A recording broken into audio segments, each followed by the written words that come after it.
며느리가 저를 냉동창고에 가뒀습니다. 문틈 사이로 들려온 며느리의 웃음소리.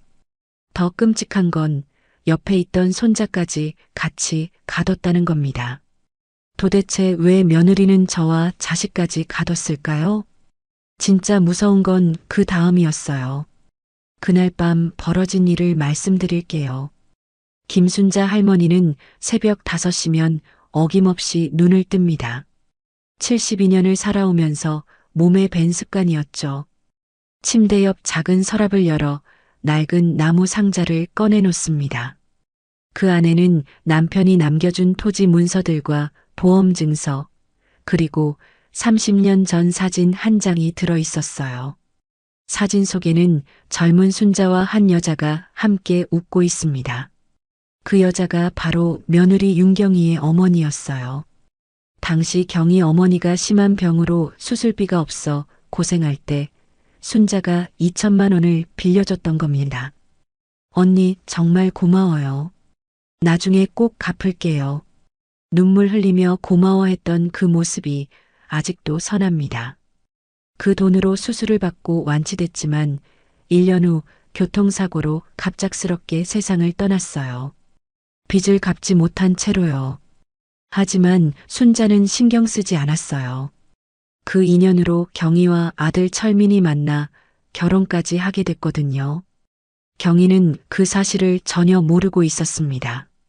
어머니가 일찍 돌아가시면서 그 빚에 대한 이야기를 들을 기회가 없었던 거죠. 순자도 굳이 말하지 않았어요. 며느리가 부담스러워할까 봐서요. 그게 나중에 독이 될 줄 몰랐죠. 토지 문서를 확인해 봅니다. 남편이 남겨준 강남구 대치동 땅 200평.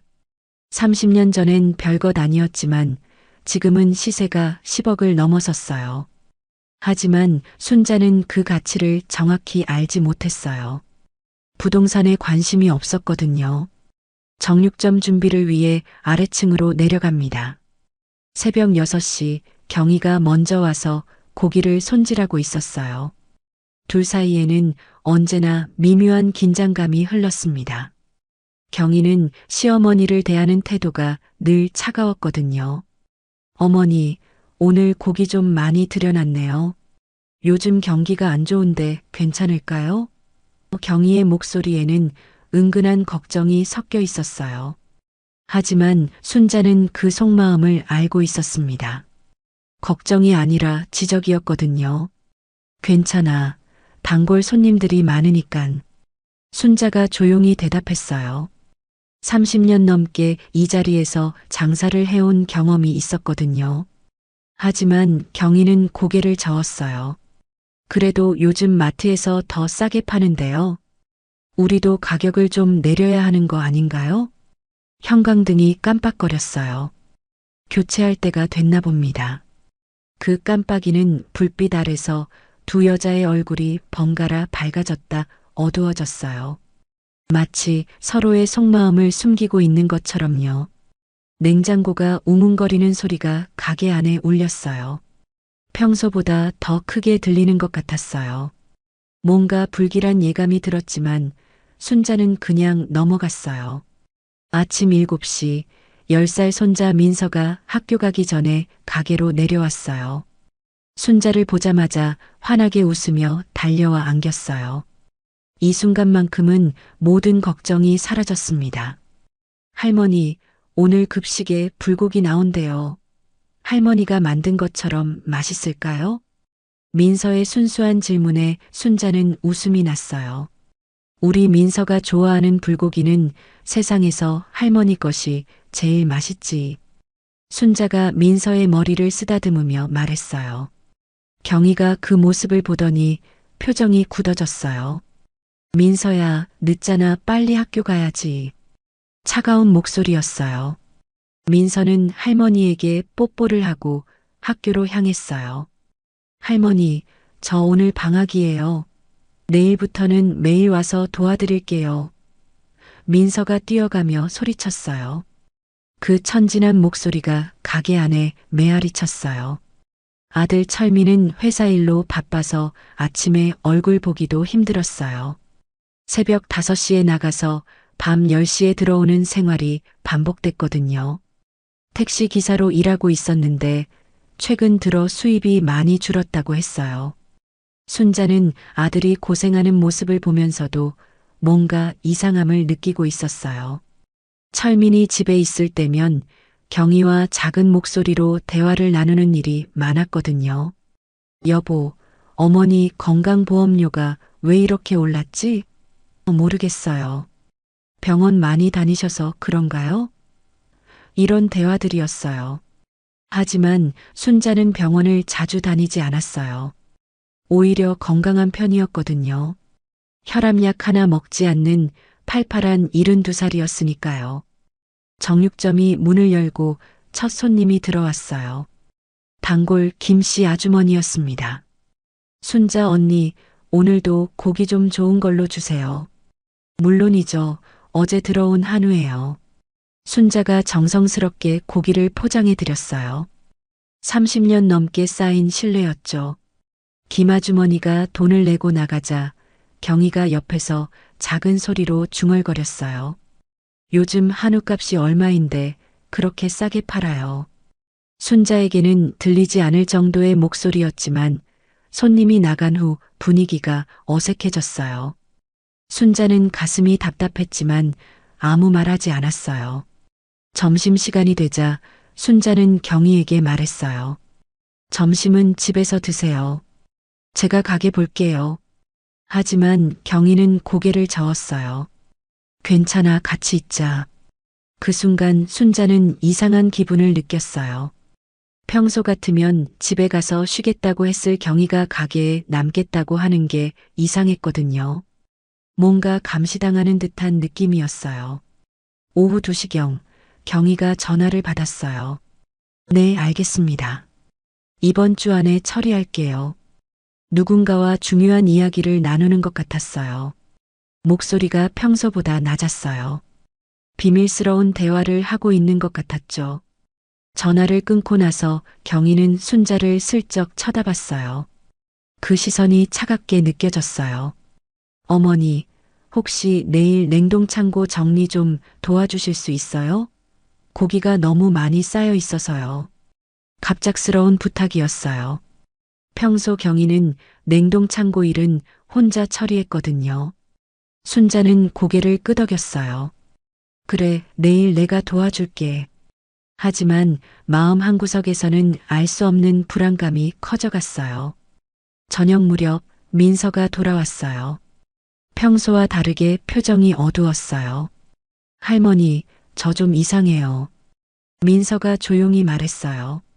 왜? 무슨 일 있었어? 순자가 걱정스럽게 물었어요. 엄마가 자꾸 이상한 말을 해요. 할머니한테 거짓말하라고 하고, 만약에 안 들으면 아빠가 다칠 수도 있대요. 민서의 목소리가 떨렸어요. 순자의 가슴이 철렁했어요. 무슨 거짓말을 하라고 했는데? 그건 아직 말할 수 없어요. 할머니, 무서워요. 민서가 순자 품에 안겼어요. 작은 몸이 떨리고 있었어요. 그날 밤 순자는 잠을 이루지 못했어요. 민서의 말이 계속 머릿속을 맴돌았거든요. 며느리가 손자에게 무슨 일을 시키고 있는 걸까요? 침대 옆 나무 상자를 다시 열어봤어요. 남편의 유품들과 중요한 서류들이 그대로 있었어요. 혹시나 해서 보험 서류를 확인해 봤는데 뭔가 이상했어요.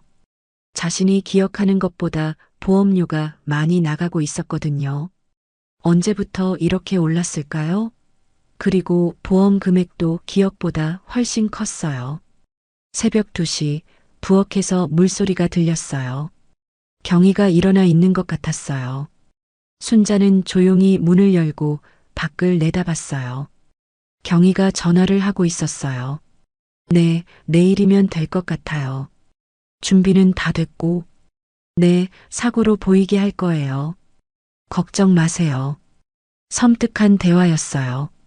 순자의 등골에 차가운 기운이 스며들었어요. 경희가 전화를 끊고 돌아서는 순간 순자는 재빨리 문을 닫았어요. 심장이 쿵쾅쿵쾅 뛰었어요. 방금 들은 대화가 자신과 관련된 것 같은 불길한 예감이 들었거든요. 그날 밤 순자는 한잠도 자지 못했어요. 창밖으로 새벽이 밝아오는데도 잠이 오지 않았어요. 내일 냉동 창고에 들어가도 괜찮을까요? 아침 8시 순자는 평소보다 일찍 정육점으로 내려갔어요. 어젯밤 잠을 못 잔 탓에 머리가 무거웠지만 약속은 지켜야 했거든요. 경희는 이미 와서 준비를 하고 있었어요. 어머니, 일찍 오셨네요. 경희의 목소리가 평소보다 밝았어요. 하지만 그 밝음이 어딘가 어색했어요. 마치 연기를 하고 있는 것 같았거든요. 네, 약속했잖아요. 냉동창고 정리하기로. 순자가 대답했어요. 경희는 고개를 끄덕이며 냉동창고 쪽을 가리켰어요. 무거운 철문이 닫혀 있었어요. 평소에는 열어둘 때가 많았는데 오늘은 꽉 닫혀 있었어요. 문틈새로 하얀 냉기가 스며 나왔어요. 순자는 알 수 없는 불안감을 느꼈어요. 그런데 어머니 민서도 같이 도와줬으면 좋겠어요. 아이가 방학이니까 심심할 텐데요. 이상했어요. 평소 같으면 민서를 찬 곳에 보내지 않았거든요. 민서가 추워할 텐데. 순자가 걱정스럽게 말했어요. 괜찮아요. 잠깐만 있을 거예요. 금방 끝날 거니까요. 경희의 대답이 너무 빨랐어요. 마치 미리 준비해둔 답변 같았죠. 민서가 내려왔어요. 어젯밤과는 달리 표정이 굳어 있었어요. 엄마 눈치를 보면서 조심스럽게 할머니에게 다가왔어요. 할머니, 안녕하세요. 평소 같으면 안아달라고 했을 텐데 오늘은 거리를 두고 있었어요. 순자는 이상했지만 넘어갔어요. 우리 민서, 오늘 많이 도와줘야 해요. 경희가 민서의 어깨에 손을 올렸어요. 그 손에 힘이 들어가 있는 게 보였어요. 민서가 움찔했어요. 자, 그럼 들어가 볼까요? 경희가 냉동창고 문을 열었어요. 철문이 무겁게 열리면서 찬 공기가 쏟아져 나왔어요.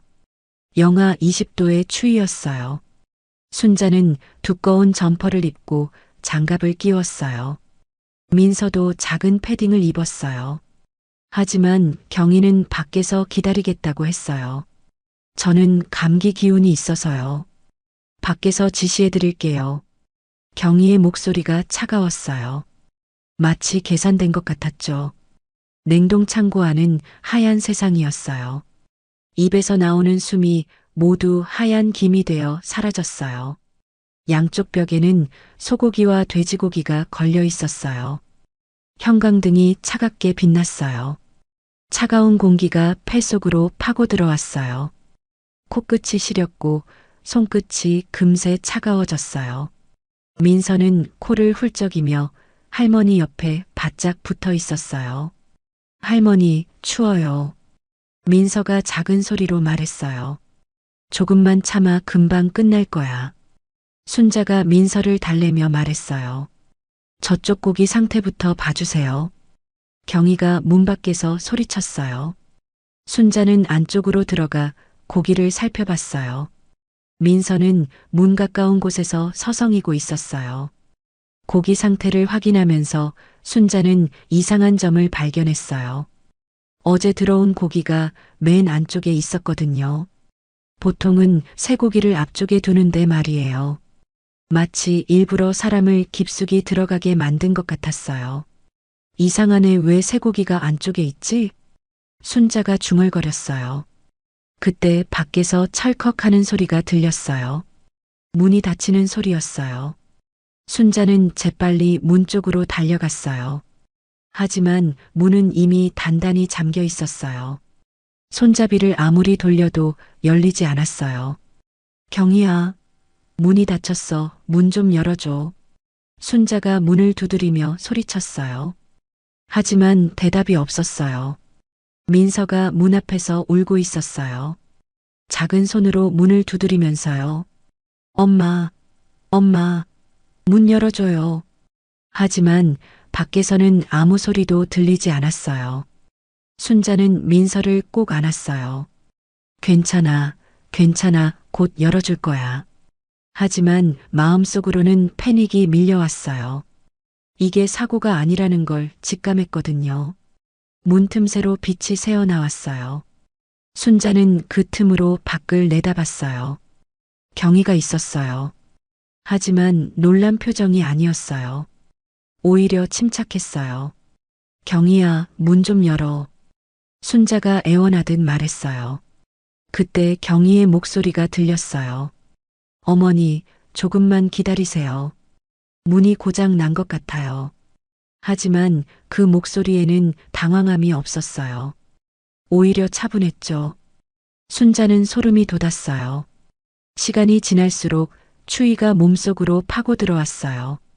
손가락 끝이 감각이 없어지기 시작했어요. 민서는 순자 품에서 덜덜 떨고 있었어요. 할머니, 너무 추워요. 민서의 입술이 파랗게 변하고 있었어요. 괜찮아, 곧 나갈 수 있어. 순자가 민서를 더 꽉 안으며 말했어요. 하지만 자신도 추위에 떨리고 있었어요. 15분이 지났어요. 순자의 숨이 점점 가빠졌어요. 산소가 부족한 것 같았어요. 민서도 축 늘어져 있었어요. 민서야, 정신 차려. 순자가 민서를 흔들며 말했어요. 할머니 졸려요. 민서가 힘없이 말했어요. 이건 위험한 신호였어요. 순자는 문을 더 세게 두드렸어요. 경희야, 빨리 문 열어. 민서가 위험해.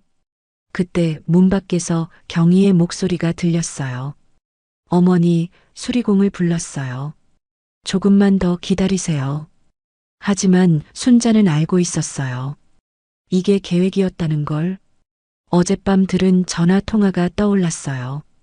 20분이 지나자 순자의 의식이 흐릿해지기 시작했어요. 몸이 너무 차가웠어요. 민서는 거의 의식을 잃을 뻔했어요. 그때 갑자기 문이 열렸어요. 어머, 문이 열렸네요. 경희가 놀란 척 소리쳤어요. 하지만 그 놀람이 연기라는 걸 순자는 알 수 있었어요.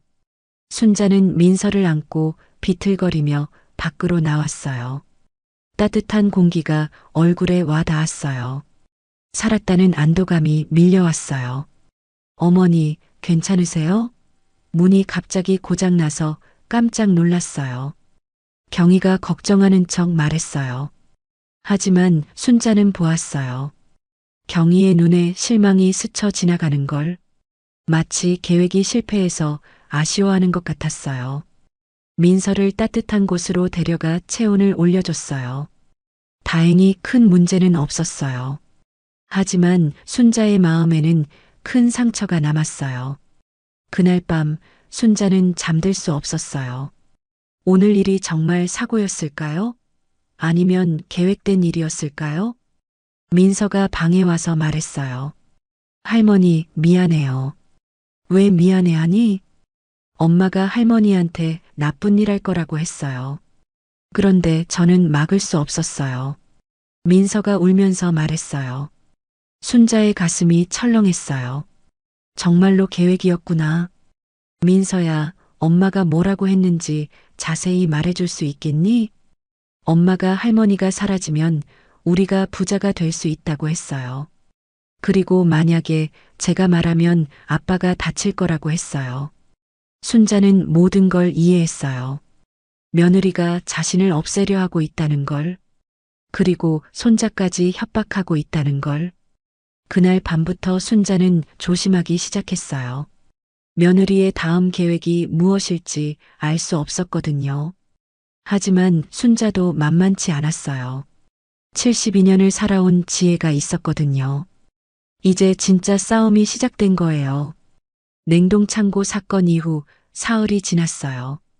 순자는 경희를 피해 다녔어요. 같은 집에 살면서도 마주치지 않으려고 노력했죠. 하지만 마음은 편하지 않았어요. 민서는 그 이후로 더욱 조용해졌어요. 학교에서 돌아와도 할머니와 눈을 제대로 마주치지 못했어요. 그 작은 어깨가 무거운 짐을 지고 있는 것 같았어요. 셋째 날 밤 민서가 순자 방으로 왔어요. 평소보다 늦은 시간이었죠. 복도에서 발소리를 죽이며 조심스럽게 걸어왔어요. 할머니, 잠들었어요? 민서가 작은 소리로 물었어요. 순자는 잠들지 않고 있었어요. 요즘 밤만 되면 잠이 오지 않았거든요. 아니야, 아직 안 잤어, 들어와. 순자가 이불을 들어 올렸어요. 민서는 조심스럽게 할머니 침대로 들어왔어요. 민서의 손이 차가웠어요. 그리고 조금 떨리고 있었어요. 할머니, 저 정말 미안해요. 민서가 울먹이며 말했어요. 뭐가 미안해, 우리 민서? 순자가 손자의 머리를 쓰다듬으며 물었어요. 제가 엄마 말을 들었어요. 할머니한테 거짓말하라고 했는데 못 막았어요. 민서의 목소리가 점점 작아졌어요. 순자의 가슴이 아팠어요. 10살짜리가 이런 고민을 하고 있다니. 민서야, 엄마가 정확히 뭐라고 했는지 말해줄 수 있겠니? 민서는 한참을 망설이더니 입을 열었어요. 엄마가 할머니 생명보험 이야기를 했어요. 할머니가 없어지면 5억 원을 받을 수 있다고 했어요. 순자는 놀랐어요. 5억 원? 내가 언제 그런 보험을 들었지? 할머니는 모르실 거예요. 엄마가 몰래 가입한 거니까요. 민서가 더 작은 소리로 말했어요. 할머니 도장을 가지고 가서 했어요. 순자의 혈압이 올라가는 게 느껴졌어요. 자신의 동의도 없이 보험을 가입했다고요? 그것도 5억 원씩이나요? 그래서 냉동창고에 가두었던 거니? 순자가 조심스럽게 물었어요. 민서가 고개를 끄덕였어요. 엄마가 사고처럼 보이게 해야 한다고 했어요. 그래야 보험금을 받을 수 있다고 했어요. 그런데 민서는 왜 도와줬니? 할머니가 죽을 뻔했는데. 순자의 목소리에 상처가 묻어났어요. 민서가 울기 시작했어요. 엄마가 만약에 제가 말하면 아빠를 다치게 할 거라고 했어요. 아빠가 일하다가 사고 날 수도 있다고 했어요. 순자는 충격받았어요. 며느리가 손자에게까지 협박을 했다니. 그것도 아버지를 위협의 수단으로 쓸 정도로 악랄했다니. 그리고 엄마가 이상해졌어요. 민서가 더 작은 소리로 말했어요. 밤에 혼잣말하고 이상한 계획을 세우고 있어요. 무슨 계획? 순자가 긴장하며 물었어요. 모르겠어요. 하지만 할머니에 대한 이야기예요. 냉동창고 말고 다른 방법도 있다고 했어요. 민서의 목소리가 떨렸어요. 순자는 등골이 서늘했어요. 며느리가 다른 방법까지 생각하고 있다고요? 민서야, 앞으로는 엄마 말 듣지 마. 무슨 일이 있어도 할머니한테 말해야 해. 네, 할머니 그런데 정말 무서워요. 엄마 눈이 너무 무서워요. 민서가 순자 품에 더 깊이 파고들었어요. 그날 밤 순자는 민서를 재운 후 중요한 결정을 내렸어요. 이 일을 그냥 넘어갈 수는 없었거든요. 보험 서류부터 확인해야 했어요. 다음 날 아침 경희와 철민이 나간 후 순자는 보험회사에 전화를 걸었어요. 안녕하세요. 김순자라고 하는데요. 제 보험 상담 좀 받고 싶어서요. 네, 고객님. 성함과 생년월일 말씀해 주세요. 정보를 확인한 후 상담원이 말했어요. 고객님께서는 현재 종신보험에 가입되어 계시고 보장 금액이 5억 원입니다. 작년 12월에 가입하셨네요. 순자는 기절할 뻔했어요. 작년 12월? 자신은 그런 보험에 가입한 기억이 전혀 없었어요. 혹시 가입할 때 누가 왔었나요? 네, 대리인분이 오셨어요. 며느리분이라고 하시더라고요. 순자는 전화를 끊고 털썩 주저앉았어요. 정말로 경희가 자신 몰래 보험을 가입했구나. 그것도 5억 원씩이나. 순자는 서랍에서 모든 보험 서류를 꺼내 확인해 봤어요. 정말로 자신이 모르는 보험이 여러 개 있었어요. 월 보험료만 해도 50만 원이 넘었어요. 그런데 더 충격적인 건 보험 수익자가 모두 경위로 되어 있었다는 거예요. 아들 철민도 아니고 손자 민서도 아니고 며느리 경이었어요. 이게 말이 돼? 순자가 혼잣말했어요. 며느리가 시어머니 명의로 보험을 가입하고 자신이 수익자가 된다고요? 점심시간이 되어 경위가 올라왔어요. 순자는 보험 서류를 숨기고 평소처럼 행동했어요. 어머니, 점심 드세요. 경위가 밥상을 차렸어요. 평소와 다름없는 목소리였어요. 하지만 순자에게는 그 목소리가 소름 끼치게 들렸어요. 경희야, 우리 보험료가 많이 나가네. 왜 이렇게 올랐어? 순자가 떠보듯 물었어요. 그건 제가 어머니 건강 생각해서 보장을 늘렸어요. 요즘 의료비가 많이 드니까요. 경희가 자연스럽게 거짓말했어요. 그런데 왜 미리 얘기 안 했어? 순자가 조심스럽게 물었어요. 어머니가 걱정하실까 봐서요. 다 가족을 위한 일이잖아요. 경희의 목소리에는 전혀 죄책감이 없었어요. 순자는 소름이 돋았어요. 이렇게 자연스럽게 거짓말을 할 수 있다니. 그동안 얼마나 많은 거짓말을 했을까요? 오후에 경희가 다시 가게로 내려간 후 순자는 중요한 일을 했어요.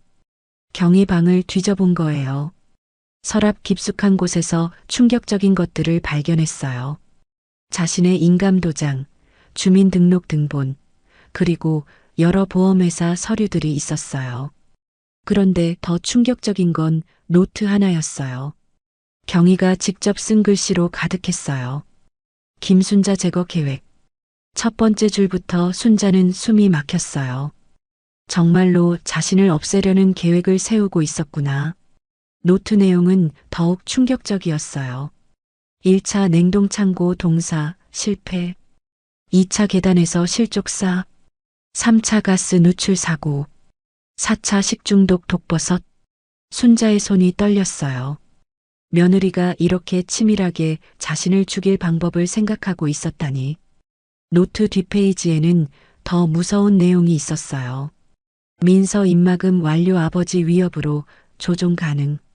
철민은 의심하지 않음 계속 속일 수 있음. 보험금 5억 부동산 처분하면 최소 10억. 순자는 부동산 처분이라는 말에 특히 놀랐어요. 자신의 땅까지 팔 생각을 하고 있다고요? 그 순간 아래층에서 발소리가 들렸어요. 경희가 올라오고 있었어요. 순자는 재빨리 노트를 원래 자리에 놓고 방에서 나왔어요. 어머니, 뭐 하세요? 경희가 의심스럽게 물었어요. 화장실 갔다 왔어.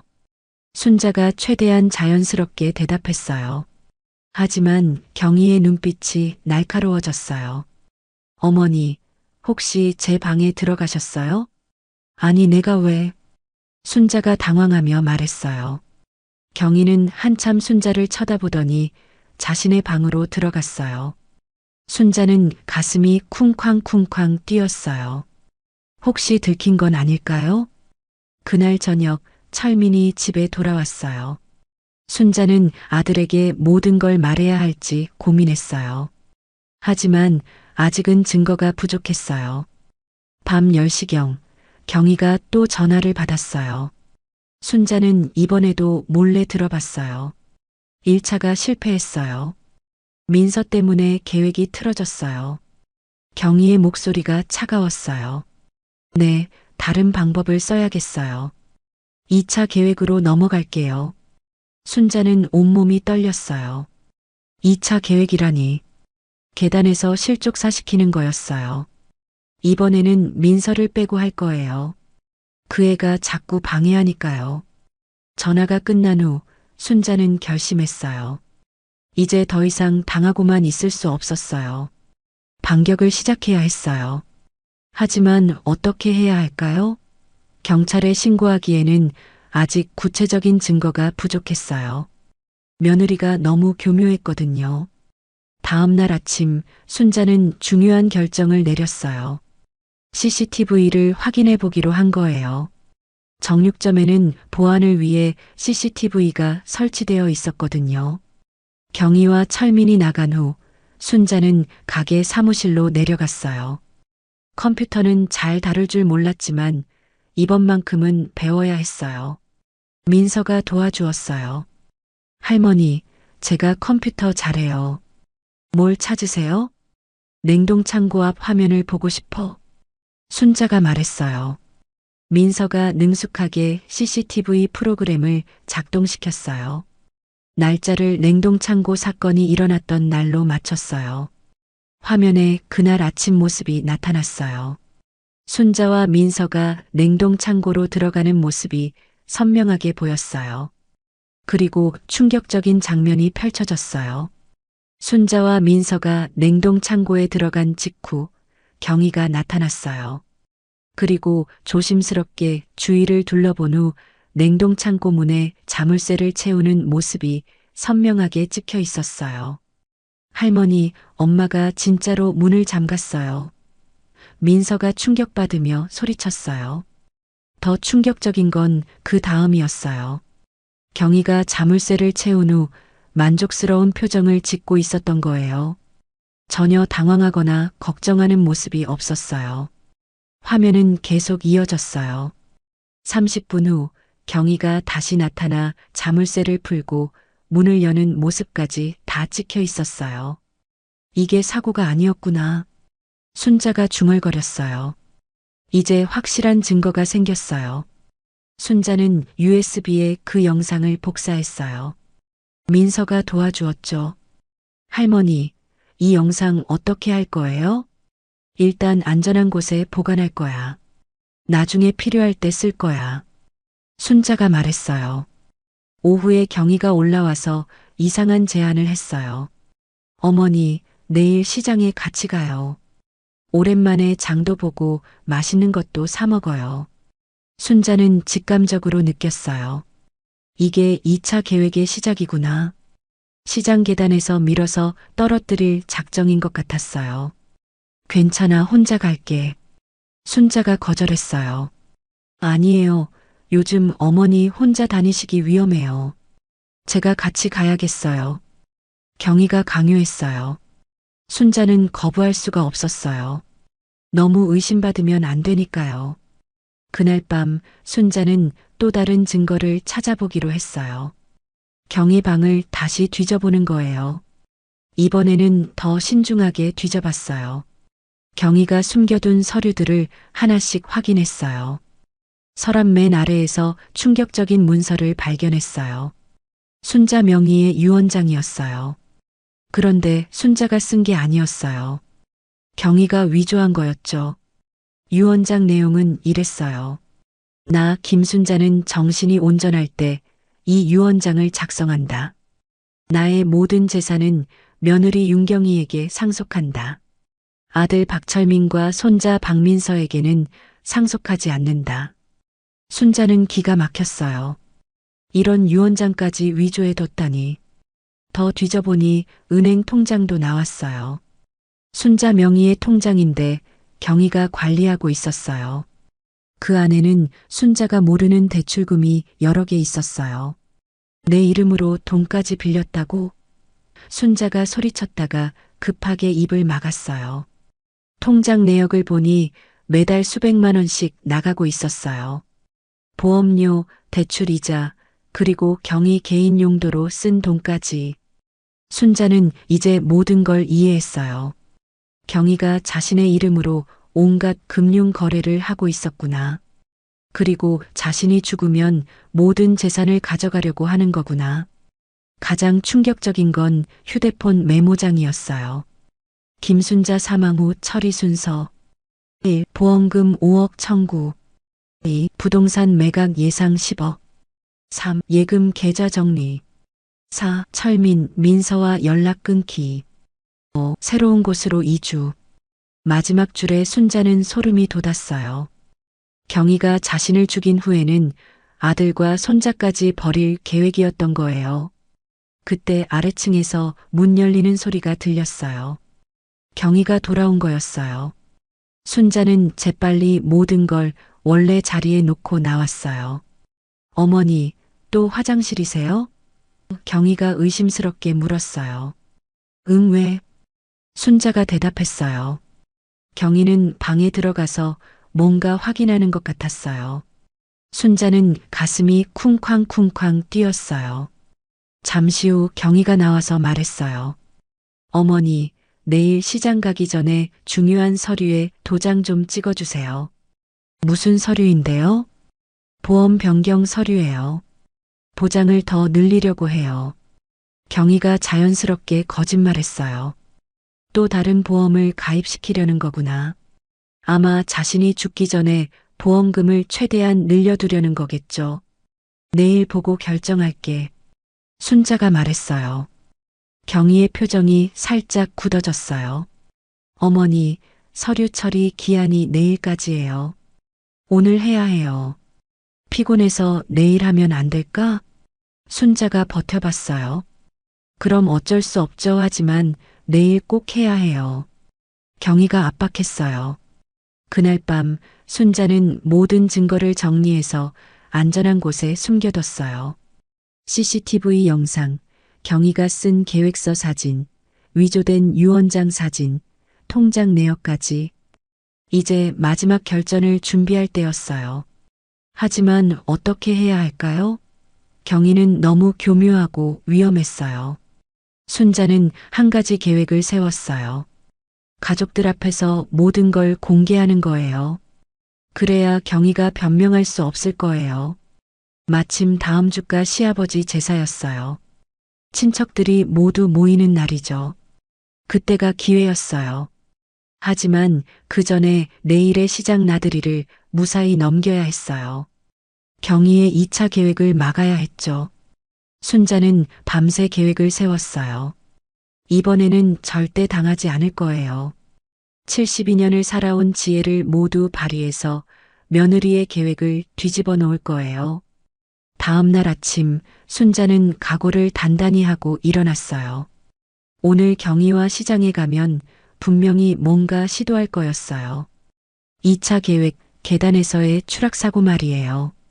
하지만 순자도 준비했어요. 어젯밤 민서에게 부탁해서 휴대폰 사용법을 배웠거든요. 긴급 상황에 대비해서요. 어머니, 준비되셨어요? 경희가 밝은 목소리로 물었어요. 하지만 순자에게는 그 밝음이 가짜로 들렸어요. 그래, 가자. 순자가 대답했어요. 가방 안에는 휴대폰과 호신용 호루라기를 넣어뒀어요. 시장까지 가는 길에서 경희가 계속 말을 걸었어요. 어머니, 요즘 건강은 어떠세요? 어지럽거나 하지 않으세요? 이상한 질문이었어요. 마치 나중에 사고 원인을 만들어 두려는 것 같았어요. 괜찮아, 아직은 팔팔해. 그래도 나이가 나이인데 조심하셔야죠. 특히 계단 같은 데서요. 경희가 의미심장하게 말했어요. 순자는 소름이 돋았어요. 정말로 계단에서 밀어뜨릴 작정이구나. 시장에 도착했어요.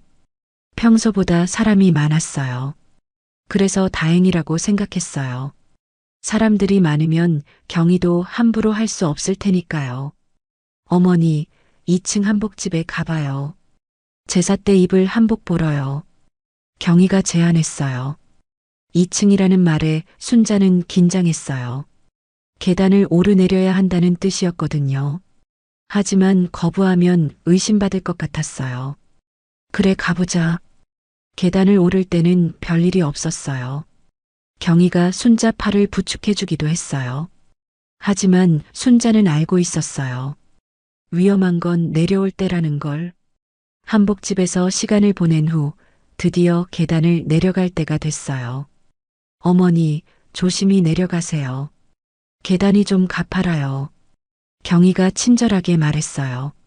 순자는 난간을 꽉 잡고 조심스럽게 내려가기 시작했어요. 경희가 바로 뒤에서 따라왔어요. 계단 중간쯤 되었을 때 순자는 느꼈어요. 경희의 손이 자신의 등에 살짝 닿은 걸. 밀려는 거구나. 그 순간 순자는 준비한 대로 행동했어요. 갑자기 몸을 웅크리며 난간을 더 꽉 잡았어요. 동시에 큰 소리로 외쳤어요. 아이고, 어지러워. 누가 좀 도와주세요. 주변 사람들이 모두 돌아봤어요. 경희는 당황했어요. 이렇게 사람들의 시선을 끌면 계획이 망가지거든요. 어머니, 괜찮으세요? 경희가 어쩔 수 없이 순자를 부축했어요. 시장 상인 몇 명이 달려와서 순자를 도와줬어요. 할머니, 괜찮으세요? 의료진 부를까요? 아니에요. 잠깐 어지러웠을 뿐이에요. 고맙습니다. 순자가 안전한 곳으로 내려간 후 말했어요. 경희는 아무 말 없이 순자를 집까지 데려다 줬어요. 하지만 그 표정이 좋지 않았어요. 계획이 또 실패했거든요. 집에 돌아온 후 경희가 말했어요. 어머니, 혈압약 좀 드세요. 오늘 컨디션이 안 좋아 보여요. 순자는 거절했어요. 괜찮아. 그냥 쉬면 될 것 같아. 아니에요. 드셔야 해요. 경희가 강요했어요. 그리고 물과 함께 알약을 가져왔어요. 순자는 직감했어요. 저 약이 위험하다는 걸. 경희가 뭔가 넣었을 수도 있어요. 나중에 먹을게. 지금은 속이 좀 메스꺼워. 순자가 거절했어요. 어머니, 경희의 목소리가 날카로워졌어요. 약은 제때 드셔야 해요. 그때 민서가 들어왔어요. 할머니, 어디 아프세요? 아니야, 괜찮아. 순자가 손자를 안심시켰어요. 경희는 어쩔 수 없이 물러섰어요. 민서가 있는 상황에서는 강요할 수 없었거든요. 그날 밤 순자는 중요한 전화를 걸었어요. 경찰서예요. 안녕하세요. 상담 좀 받고 싶어서 전화했어요. 네, 무슨 일이신가요? 며느리가 저를 해치려고 하는 것 같아요. 증거도 있고요. 경찰관이 자세한 이야기를 들어봤어요. 순자는 냉동창고 사건부터 시작해서 모든 걸 설명했어요. 할머니, 그 정도면 충분히 수사할 만한 사안입니다. 증거 자료들 가지고 내일 서보세요. 순자는 안심이 됐어요. 이제 전문가의 도움을 받을 수 있게 됐으니까요. 하지만 경희도 가만히 있지 않았어요. 그날 밤 또 누군가와 전화를 했거든요. 1차, 2차 모두 실패했어요. 노파가 너무 조심해요. 경희의 목소리가 짜증에 섞여 있었어요. 3차 계획으로 가야겠어요. 가스 누출 사고로 하죠. 순자는 소름이 돋았어요. 이번에는 가스를 이용할 작정이구나. 다음 날 순자는 경찰서에 갔어요. 모든 증거 자료를 가지고요. 담당 형사가 자료들을 보더니 놀라워했어요. 할머니, 이건 단순한 가족 갈등이 아니네요. 계획적인 살인 시도입니다. 그럼 어떻게 해야 하나요? 일단 며느리를 불러서 조사해야겠어요. 그리고 할머니 안전을 위해 보호 조치도 취해야겠고요. 순자는 이제 좀 안심이 됐어요. 전문가들이 나서준다니까요. 하지만 집에 돌아와 보니 이상했어요. 가스 냄새가 났거든요.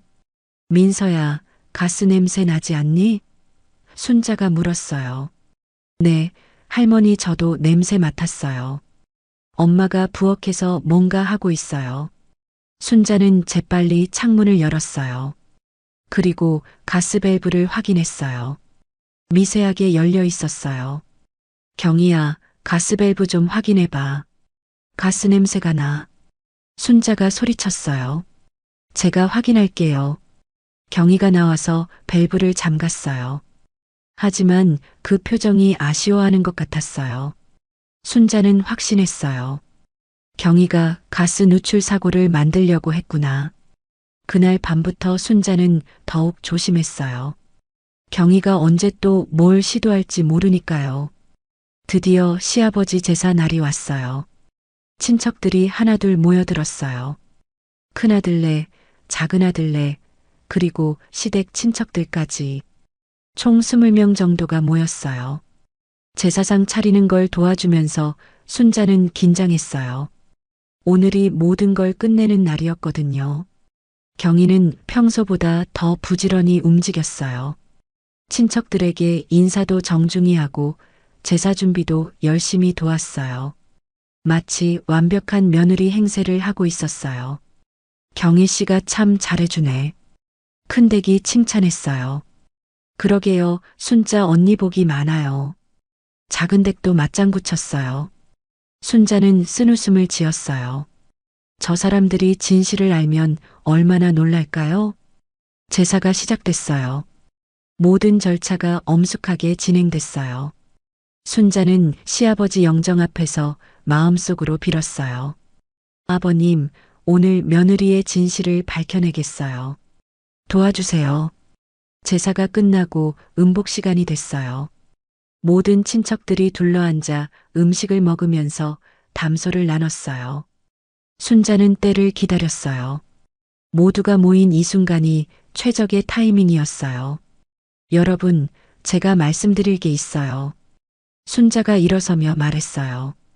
갑작스러운 말에 모든 친척들이 순자를 쳐다봤어요. 경희의 표정도 긴장으로 굳어졌어요. 사실 요즘 힘든 일이 있었어요. 며느리가 저를 죽이려고 했어요. 순간 방안이 조용해졌어요. 모든 사람들이 믿을 수 없다는 표정을 지었어요. 어머니, 무슨 말씀을 그렇게 하세요? 경희가 당황하며 일어났어요. 조용히 해, 아직 말 안 끝났어. 순자의 목소리가 단호했어요.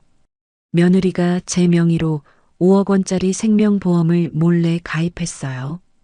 그리고 저를 냉동창고에 가둬서 얼려 죽이려고 했어요. 친척들이 웅성거리기 시작했어요. 그게 무슨 소리야? 설마 그런 일이? 거짓말이에요.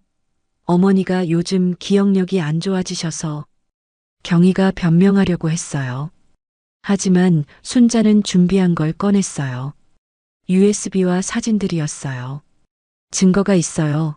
CCTV에 다 찍혀 있어요. 민서가 TV에 USB를 연결해 주었어요. 화면에 냉동창고 CCTV 영상이 나타났어요. 경희가 자물쇠를 채우는 장면이 선명하게 보였어요. 그리고 30분 후 다시 와서 여는 장면까지. 친척들이 충격에 빠졌어요. 이게 진짜야? 경희 씨가 정말로? 이것뿐만 아니에요. 순자가 계속했어요. 며느리가 직접 쓴 살인 계획서도 있어요. 사진으로 찍어둔 노트 내용을 보여줬어요. 김순자 제거 계획이라는 제목과 함께 구체적인 방법들이 적혀 있었어요. 친척들이 경악했어요. 이런 무서운 일이. 정말 믿을 수 없어. 경희는 완전히 당황했어요. 그건 제가 쓴 게 아니에요. 누군가 조작한 거예요. 그럼 이것도 조작이야? 순자가 위조된 유언장 사진을 보여줬어요. 제 명의로 유언장까지 위조해뒀어요. 모든 재산을 며느리한테 상속한다고요. 이제 친척들의 분위기가 완전히 바뀌었어요. 경희를 보는 시선이 차갑게 변했어요. 경희 씨, 이게 다 사실이에요? 큰댁이 다그쳤어요. 아니에요. 다 거짓말이에요. 경희가 부정했어요. 그때 민서가 앞으로 나왔어요. 엄마가 진짜로 했어요. 민서가 눈물을 흘리며 말했어요. 민서야, 뭔 소리야? 철민이 놀라며 아들에게 다가갔어요. 아빠, 엄마가 할머니 죽이려고 했어요. 저한테도 거짓말하라고 시켰어요. 안 들으면 아빠가 다칠 수도 있다고 했어요. 민서의 고백에 모든 사람들이 충격받았어요. 10살 아이가 이런 고백을 한다는 것 자체가 진실의 증거였어요. 철민이 경희를 쳐다봤어요. 여보, 이게 다 사실이야? 경희는 이제 변명할 수 없었어요. 너무 많은 증거들이 있었거든요. 나는 그냥 우리 생활이 너무 힘들어서. 경희가 울먹이며 말했어요. 그래서 시어머니를 죽이려고 했다고? 작은댁이 화를 내며 소리쳤어요. 정말 무서운 년이네.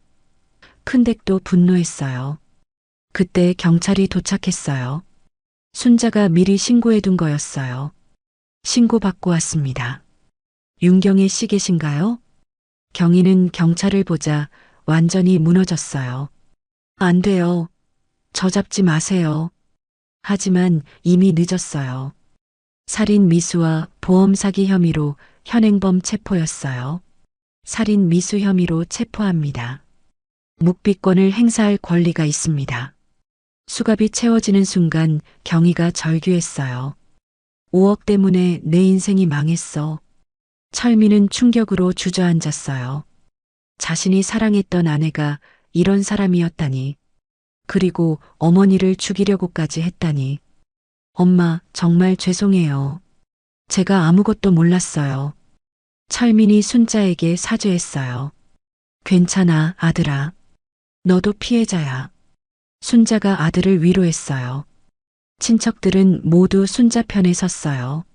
순자 언니, 정말 무서웠겠어요. 어떻게 이런 일이. 경희가 경찰차에 끌려가면서 마지막으로 소리쳤어요. 시어머니, 당신이 우리 가족 망쳤어요. 하지만 이미 아무도 그 말을 믿지 않았어요. 모든 증거가 경희의 죄를 증명하고 있었거든요. 경찰차가 떠나고 나서야 모든 게 조용해졌어요. 친척들은 하나둘 집으로 돌아갔어요. 모두 충격적인 하루였어요. 민서가 순자에게 와서 안겼어요. 할머니, 이제 안전해요? 그럼 이제 우리 민서 걱정 안 해도 돼. 순자가 손자를 꽉 안으며 말했어요. 철민도 옆에 와서 앉았어요. 엄마, 정말 죄송합니다. 제가 아내를 제대로 못 봤어요. 아들아, 사람 속은 알 수 없는 거야. 너 탓 아니야. 순자가 아들을 위로했어요. 그날 밤 순자는 처음으로 푹 잠들었어요. 더 이상 무서워할 필요가 없었거든요. 며느리의 위협에서 완전히 벗어난 거예요. 하지만 아직 끝나지 않은 일이 하나 있었어요. 경희가 몰랐던 진짜 비밀을 공개하는 일이 남아 있었어요. 경희가 체포되고 일주일이 지났어요. 순자는 이제 마음이 편해졌지만 아직 해결해야 할 일이 남아 있었어요. 경희가 몰랐던 진짜 비밀을 가족들에게 알려주는 거예요. 철민은 아내의 체포 이후 완전히 의기소침해져 있었어요. 택시 운전도 제대로 못하고 있었어요. 민서도 엄마 일로 학교에서 놀림을 받고 있었어요. 아들아, 우리 한번 이야기해 볼까? 순자가 철민을 불렀어요. 네, 엄마. 철민이 고개를 숙이며 다가왔어요. 너무 자책하지 마, 이건 너 잘못이 아니야. 하지만 엄마, 제가 아내를 제대로 못 봤잖아요. 엄마한테 이런 일이 생기는데 아무것도 몰랐어요.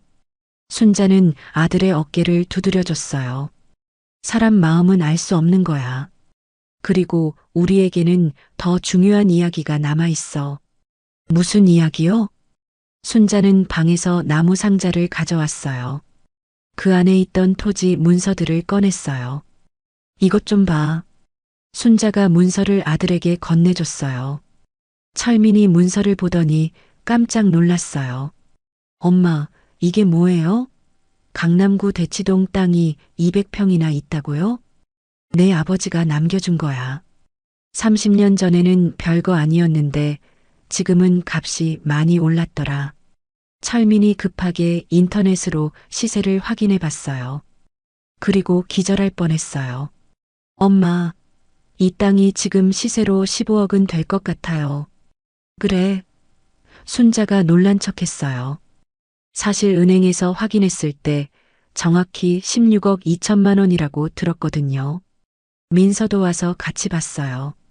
할머니, 우리 진짜 부자예요? 철민이 갑자기 무릎을 꿇었어요. 엄마, 정말 죄송해요. 경희가 이런 걸 알았으면. 아니야, 경희는 이걸 몰랐어. 순자가 말했어요. 그리고 알았다고 해도 상관없어. 나는 원래 너희들 주려고 했거든. 네.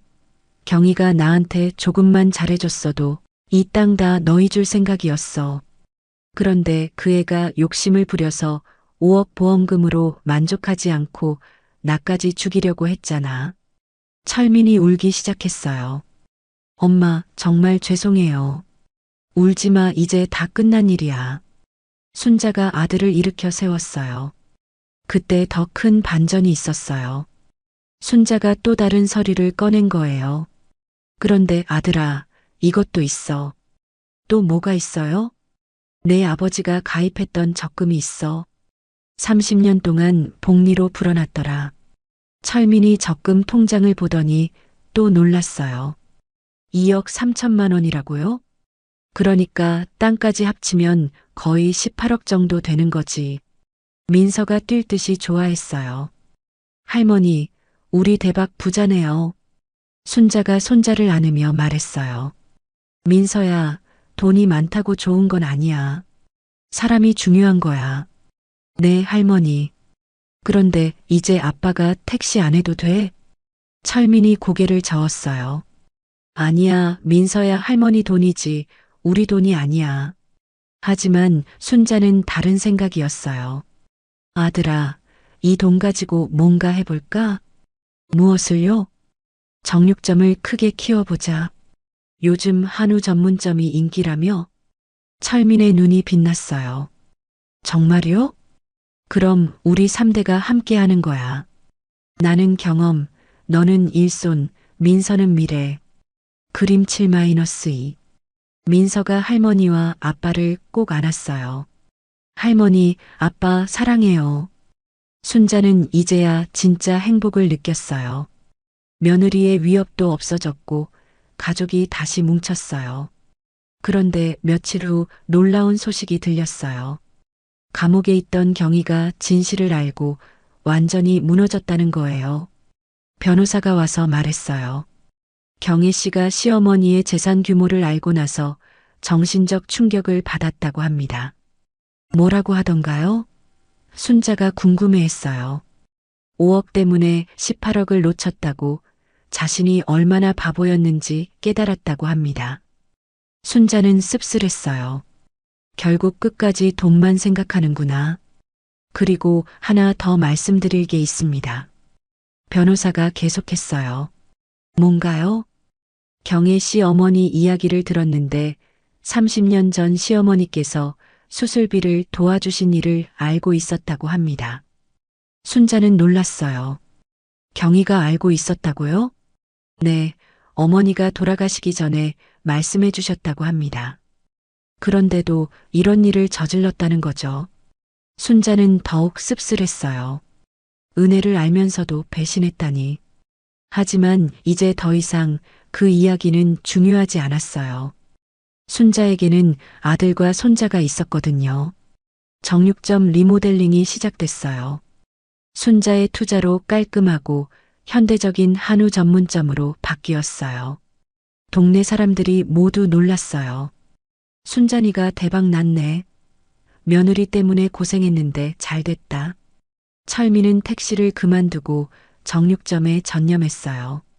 순자의 30년 경험과 철민의 젊은 패기가 합쳐지니까 장사가 정말 잘 됐어요.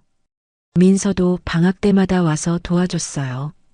할머니표 불고기라는 메뉴도 만들었어요.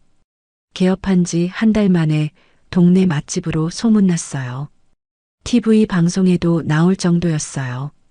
어느 날 기자가 와서 인터뷰했어요. 어떻게 이렇게 성공하셨어요? 순자가 대답했어요. 가족의 사랑이 비결이에요. 서로 믿고 아끼면 못할 게 없어요.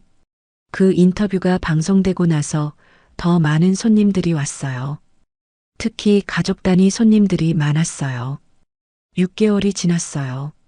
정육점은 이제 동네에서 가장 유명한 맛집이 됐어요. 순자는 매일 바쁘지만 행복했어요. 경희는 1심에서 징역 5년을 선고받았어요. 살인 미수와 보험 사기, 문서 위조 등 여러 죄목이었어요. 철민은 이혼 절차를 밟았어요. 엄마, 이제 정말 끝이네요. 그래, 아들아, 이제 새로 시작하는 거야. 민서는 학교에서 인기가 많아졌어요. 할머니네 정육점 손자라고 자랑하고 다녔어요. 어느 날 저녁, 순자는 일기를 썼어요. 오늘도 무사히 하루가 끝났다. 6개월 전만 해도 며느리 때문에 죽을 뻔했는데 지금은 이렇게 행복하다. 인생이란 정말 알 수 없는 것 같다. 경희는 결국 욕심 때문에 자신을 망쳤다. 5억도 아니고 18억이 있었는데 조금만 참고 기다렸으면 다 가질 수 있었을 텐데. 하지만 그 애는 기다릴 줄 몰랐다. 민서가 오늘 물어봤다. 할머니는 엄마가 미워요? 라고. 나는 대답했다. 미워하면 내 마음만 아프다고. 그보다는 우리 가족이 행복한 게 더 중요하다고. 일기를 쓰고 나서 순자는 창밖을 바라봤어요. 별이 참 많이 떠 있었어요. 다음 주에는 특별한 일이 있을 예정이었어요.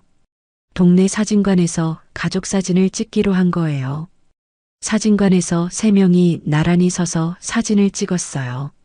순자, 철민, 민서. 3세대가 함께하는 아름다운 모습이었어요. 할머니, 치즈. 민서가 밝게 웃었어요. 하나, 둘, 셋. 사진사가 셔터를 눌렀어요. 플래시가 터지는 순간 순자는 생각했어요. 이제 진짜 새로운 시작이구나. 사진을 받아보니 정말 좋았어요. 3사람 모두 진심으로 웃고 있었어요. 고생한 흔적도 있지만 그보다는 희망이 더 많이 보였어요. 그 사진을 정육점에 걸어뒀어요. 손님들이 보고 정말 행복해 보인다고 말했어요. 어느 날 민서가 물어봤어요. 할머니, 우리 정말 행복한 거 맞죠? 그럼 물론이지. 그럼 경희 엄마도 용서해야 하는 거 아니에요? 순자는 잠깐 생각했어요. 민서야, 용서하는 것과 있는 것은 달라. 할머니는 경희를 미워하지 않아. 하지만 잊지도 않을 거야. 그래야 또 다른 경희가 나타났을 때 대비할 수 있거든. 민서가 고개를 끄덕였어요. 할머니는 정말 똑똑해요. 1년이 지났어요. 정육점은 이제 지점을 낼 정도로 성공했어요. 하지만 순자는 욕심내지 않았어요. 가족과 함께할 시간이 더 중요했거든요. 철미는 새로운 사람을 만나기 시작했어요. 정육점 단골 손님인데 아이들을 가르치는 선생님이었어요. 엄마, 소개해드리고 싶은 분이 있어요. 그래, 좋은 사람이니? 네, 정말 좋은 분이에요. 민서도 좋아해요. 순자는 웃었어요. 그럼 언제 한번 보자. 새로운 여자친구는 정말 좋은 사람이었어요. 순자에게도 예의 바르게 대했고 민서에게도 친절했어요. 무엇보다 욕심이 없어 보였어요. 돈보다는 사람을 더 중요하게 생각하는 것 같았어요. 이번에는 제대로 된 사람을 만난 것 같네. 순자가 마음속으로 생각했어요. 어느 일요일 저녁 정육점을 정리하면서 순자는 뿌듯했어요.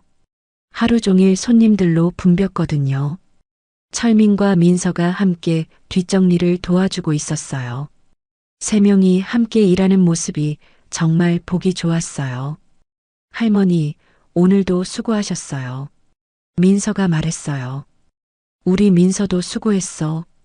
아빠도 수고하셨어요. 우리 모두 수고했지. 해가 지면서 정육점에 따뜻한 노을빛이 들어왔어요.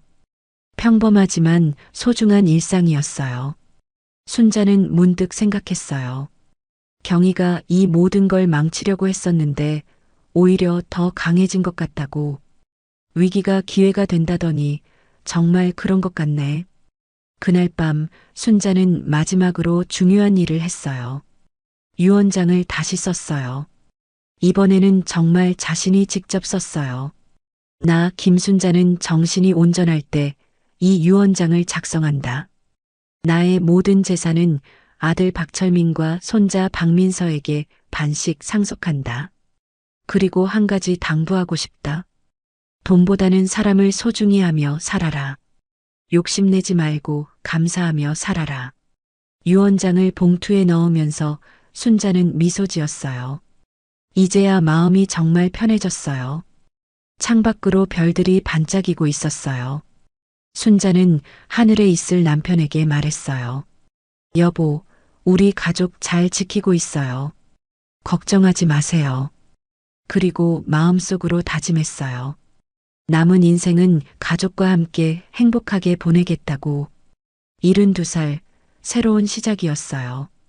가족은 피로 맺어진 관계가 아니라 사랑과 믿음으로 맺어지는 관계입니다.